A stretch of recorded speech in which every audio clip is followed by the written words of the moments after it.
galera, meu nome é Luana Mesquita, eu sou da equipe de comunicação da Duque, e hoje a gente está trazendo uma experiência um pouco diferente para vocês, no intuito de auxiliar nesse processo tão difícil e tão custoso que é decidir sobre o nosso futuro, que é decidir qual profissão a gente vai seguir.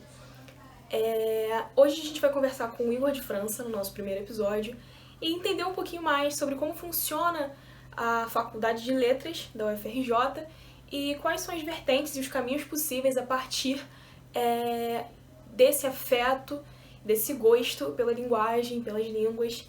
E é isso aí. Vambora?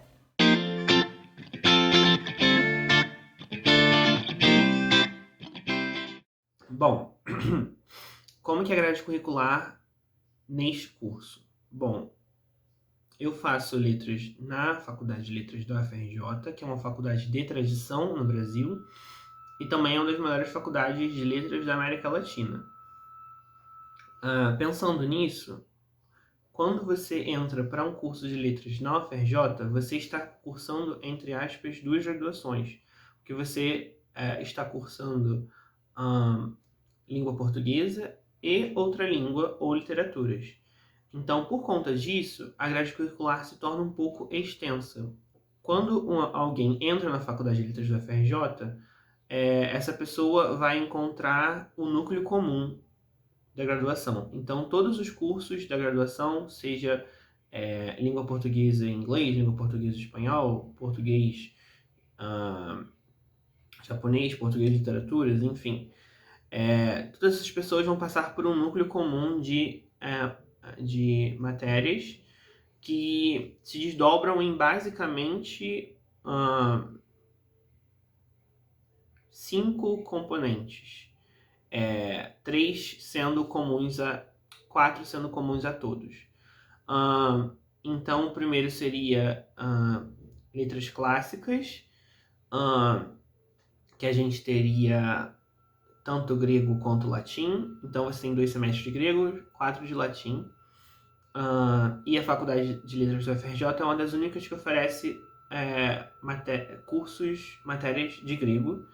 E aí quando a gente fala nas matérias de grego e latim, a gente sempre vai pensar, vai estudar elas tanto do vertente estrutura da língua quanto do vertente de literatura da língua. Tá. Falando de literatura, a gente tem o segundo componente do núcleo comum, que é teoria literária. Então você vai ser exposto à literatura como ciência, e você vai aprender a ver literatura como ciência. Você vai aprender a refletir criticamente sobre a literatura, e não só pensar, correntes literárias. Não, você vai realmente parar e analisar textos e ler textos teóricos sobre literatura para você entender como entender literatura. E o terceiro componente do núcleo comum seria linguística. Então você começa tendo fundamentos da linguística, você vai entender como que essa ciência se desdobrou ao longo do tempo, e aí você vai ser exposto a áreas da linguística ao longo do curso. Tá. Esses são os 3 que são assim, básicos, essenciais, e normalmente vão durar 4 períodos. Eu estudo desses 3, tanto letras clássicas, quanto literatura, quanto linguística. E a gente tem mais duas vertentes, que o primeiro é língua portuguesa. Então você vai começar a estudar a estrutura da língua portuguesa e como que a língua portuguesa se desdobra e a variação em língua portuguesa. Então, como que a língua realmente acontece na sociedade, quebrar alguns paradigmas e estigmas que a gente traz como leigo. Então, a gente começa a graduação quebrando algumas coisas, alguns entendimentos sobre a língua que nos fazem realmente leigos. E aí a gente vai começar a pensar a língua portuguesa como realmente ciência, e aí a gente vai começar a pensar na estrutura dela, isso ao longo do começo da graduação. E aí a gente teria as matérias da sua habilitação específica, e aí no meu caso foi inglês, mas enfim, você poderia começar a pensar o espanhol, o japonês, o ou ter matérias mais específicas ainda sobre literaturas, porque se você faz o curso de literaturas, você vai pensar literatura de uma forma mais específica. Mas basicamente essa quinta parte do núcleo comum da sua graduação vai se focar nessa habilitação em si. Eu posso falar um pouco mais do curso de inglês. O curso de inglês na FRJ, ele volta um pouco da atenção dele para entender a língua inglesa no mundo hoje em dia. Então, quais são as relações de poder e processos de globalização que fizeram ela ser o que ela é hoje em dia. E aí a gente começa também a ter essa quebra de estigmas que a gente traz como leigo para se tornar realmente um profissional da área de língua inglesa. Sem contar também que tanto português quanto a sua área específica, você vai ter matérias mais específicas de literatura. Então, literatura do português e literatura do inglês. Mas é basicamente isso. Só vai ter mais diferenças além disso se você escolher fazer licenciatura ou bacharel. Se você escolher ser licenciado, você vai ter matérias de educação. E se você escolher fazer bacharelado, você vai ter matérias sobre pesquisa da língua.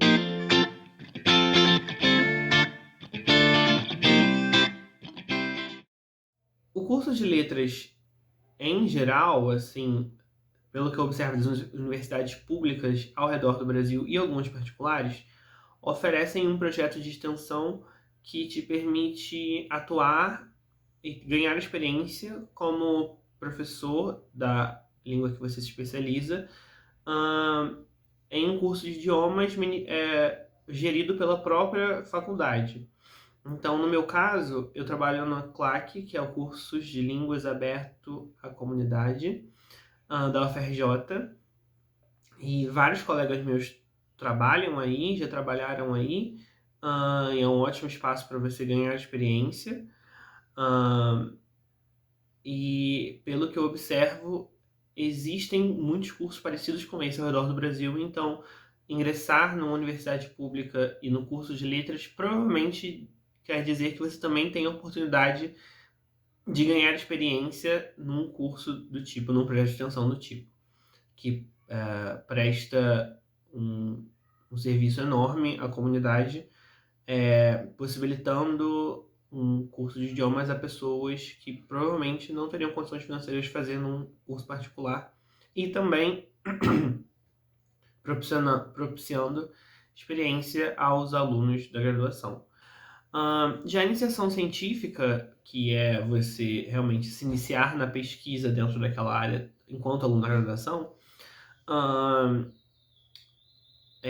como todo curso, a gente tem iniciação científica, que normalmente é você ler muitos textos teóricos para realmente conseguir fazer uma investigação científica sobre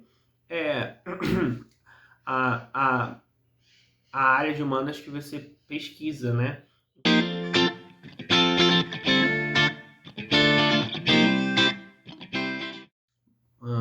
Metodologia.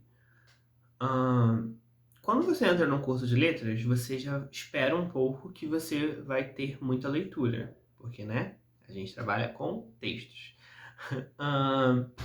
Mas talvez seja um pouco mais do que você estava esperando. Basicamente, todas as matérias pedem uma leitura por semana, ou às vezes se for uma matéria com 2 aulas na mesma semana, então você às vezes tem até uma leitura assim de um dia para o outro e a vida que segue. Mas basicamente é isso. Você tem um texto teórico para ler a cada semana, para cada matéria, e na aula ou a gente discute os textos que a gente leu, a gente traz questionamentos e a gente debate tudo que a gente leu. O professor dá alguns pontos de orientação da discussão e a gente vai discutindo, basicamente isso. Ou o texto era alguma base para o professor apresentar algum conceito, e aí a gente precisa ter lido o texto para poder entender o conceito que o professor vai trazer na aula.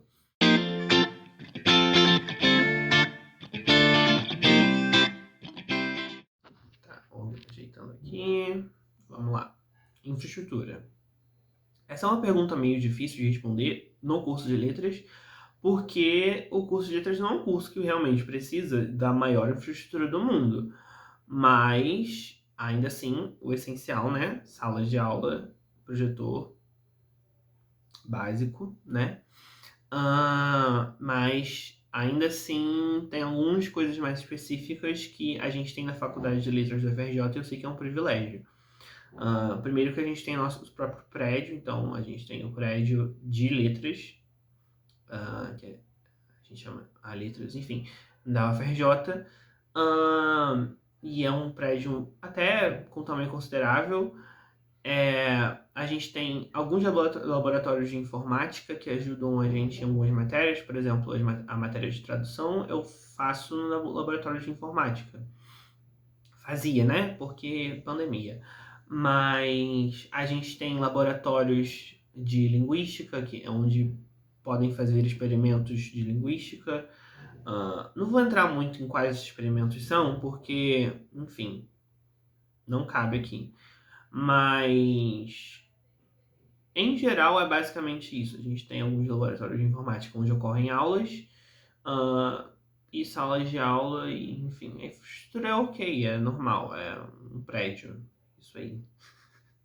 Não tem muito mais o que eu falar, porque, enfim, letras não é como se fosse química, que você pode comentar sobre os laboratórios, ou etc. Então, é isso, a infraestrutura é ok. Poderia ser um pouco melhor no sentido de verba, governo, mas isso já é outra história.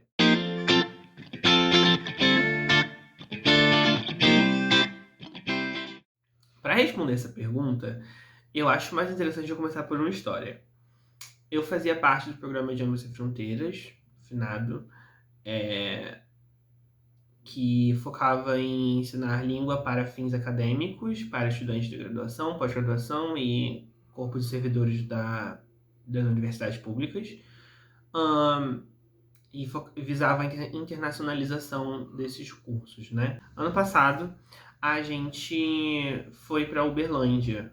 E assim, eu já estava no meu 4º ano de graduação, mas eu não tinha noção disso. A gente foi para Uberlândia e aí a gente encontrou com outros professores do programa e, enfim, passamos alguns dias lá apresentando pesquisa, falando, vendo algumas apresentações, etc. E aí, às vezes, quando a gente comentava sobre os professores da nossa graduação na FRJ, muitas pessoas ficavam um pouco surpresas ou tomavam um susto, porque são as pessoas que eles leem na graduação deles, enquanto eu tenho aulas com esses professores. E aí, eu fiquei um pouco surpreso também, porque eu pensei assim, nossa, os meus professores são tão importantes assim. E aí foi que eu comecei a perceber que muitos dos textos que circulam hoje em dia, dos livros publicados para a área de letras, são escritos pelos meus professores. Então, o que eu posso falar do corpo docente da Faculdade de Letras da UFRJ é que é um corpo docente de excelência. Assim, você vai estudar com pessoas que fazem pesquisas únicas ao redor do mundo e professores que vão trazer discussões totalmente relevantes para a área de letras. E é isso, assim, o corpo docente da Faculdade de Letras da UFRJ é um corpo docente maravilhoso. Eu tive experiências ótimas, eu tenho professores de máxima referência na minha vida. Também tenho professores que, assim, são muito queridos para mim, mas aqui o que importa não é se são queridos ou não, e sim se eles são bons profissionais e se eles... qual a importância deles. E eu sinto que não há lugar melhor para se estudar do que no UFRJ quando você faz letras. É claro que a gente também tem ótimas outras faculdades aqui no Rio, como a UERJ. A UERJ é uma faculdade de letras tem uma faculdade de letras maravilhosa, o Instituto de Letras da UERJ, no caso, mas eu só posso falar com propriedade sobre o que eu conheço. Então, o que eu posso falar é que estudar na Universidade Federal do Rio de Janeiro, estudar letras na UFRJ, é uma oportunidade única e que, se o Igor lá de 2015 soubesse que iria ser assim, eu não teria falado para ele duvidar de cursar letras no FRJ.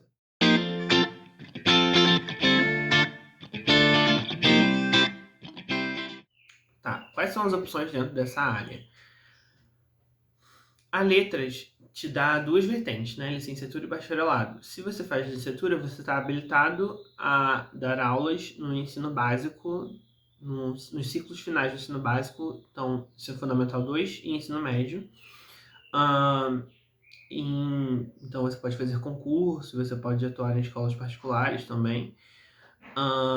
Já o bacharelado te dá uma gama maior, mas não necessariamente você fazer bacharelado vai te totalmente capacitar para atuar nesses outros campos. Então, quais seriam os outros campos que eu falo? Tradução, revisão, redação e edição. Esses campos são campos técnicos dentro das letras. É interessante que ao longo do curso ou após o curso você faça um curso de especialização e de treinamento realmente nesses campos, porque são campos extremamente técnicos e que, aliados aos seus conhecimentos de graduado em letras, você precisa realmente dedicar um tempo para treinar habilidades nessa área.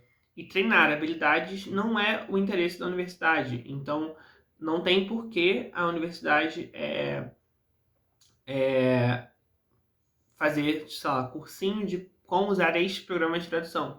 Porque não necessariamente não é para isso que está ali, sabe? A gente está ali para virar profissionais críticos e cientistas daquela área. Então, uma coisa não compete muito, não se alia muito à outra, e para isso que existem os cursos de especialização. Mas quer dizer que você, fazendo bacharel em letras, você não vai poder atuar nessas áreas? Não. Você vai estar totalmente, você é totalmente capaz de atuar nessas áreas. Mas algumas pessoas vão sentir que há necessidade de você parar e fazer um curso de especialização. Às vezes é muito interessante você fazer um estágio nessas áreas, porque aí você consegue a experiência na prática durante a graduação e você não precisa fazer curso, porque você já se especializou durante a prática. E a quinta área do bacharel, que seria interessante mencionar, é a pesquisa. Então você faria pesquisa dentro da universidade ou em institutos federais. Então também é uma opção. Mas basicamente é isso. Você é professor, ou você trabalha com tradução, revisão, edição e redação, ou você trabalha com pesquisa. Basicamente são essas, assim. Tem mais coisa, mas tem até linguística forense, né? Você pode trabalhar como investigador forense, mas é uma coisa muito específica. Então, essas são as 6 mais gerais.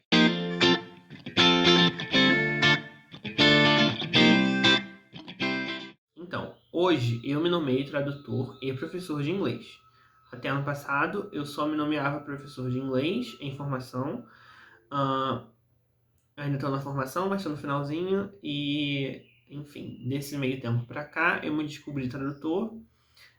Como assim se descobriu tradutor? Surgiu uma oportunidade de estágio para mim, que é uma oportunidade rara dentro da faculdade de letras, estagiar com tradução. Surgiu essa oportunidade e eu passei um ano na empresa me especializando e traduzindo textos de diferentes áreas e aprendendo a usar diferentes programas de tradução, diferentes técnicas e diferentes formas de traduzir e fazer versões de textos. E, enfim, fiquei um ano na empresa como estagiário e hoje em dia eu trabalho como freelancer de tradução, ainda na graduação, mas trabalho como freelancer e eu pretendo fazer mais cursos de especialização em tradução e pós em tradução quando acabar a faculdade.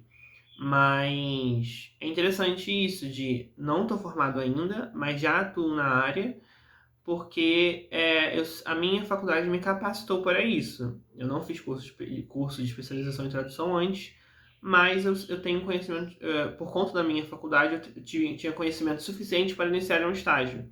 E aí o estágio me capacitou o suficiente para trabalhar como freelancer na área. A profissão de tradução é uma profissão como qualquer outra. Então, não é só porque eu comecei... Minha primeira experiência com tradução foi traduzindo legenda, que é a primeira experiência de muita gente.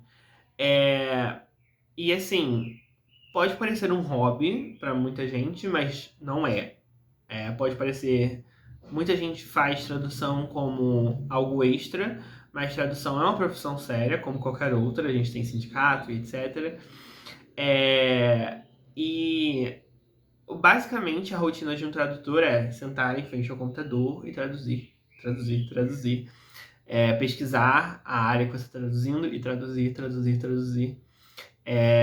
Então é uma área que envolve muita atenção, muita leitura e muita energia mental. Você precisa estar realmente preparado para usar sua energia mental e, enfim, ter resiliência mental para poder aguentar traduzir e traduzir e traduzir. E para isso você precisa ter um domínio tanto da sua língua nativa, português, quanto da língua para a qual você está traduzindo. Muito importante o domínio é o básico para você começar a partir para as técnicas de tradução. Tá. Agora, empresas e lugares onde você possa trabalhar é algo um pouco relativo, porque basicamente todas as empresas visadas para internacionalização precisam de tradução. Então, algumas contratam serviço terceirizado, outros contratam o tradutor diretamente, algumas contratam serviço temporário, alguns fazem um contrato com você para você traduzir algo específico, mas, assim, você basicamente, como tradutor, consegue trabalhar traduzindo para todas as áreas. Esse é o interessante para mim, é poder trabalhar com textos diversos, múltiplos, de diferentes conhecimentos, e ainda assim estou trabalhando com o que eu gosto, que é contexto. Outra opção também é você trabalhar com TV, né, traduzindo legenda, traduzindo para dublagem, mas eu acho que é uma área, um campo dentro da tradução que é um pouquinho mais difícil de entrar.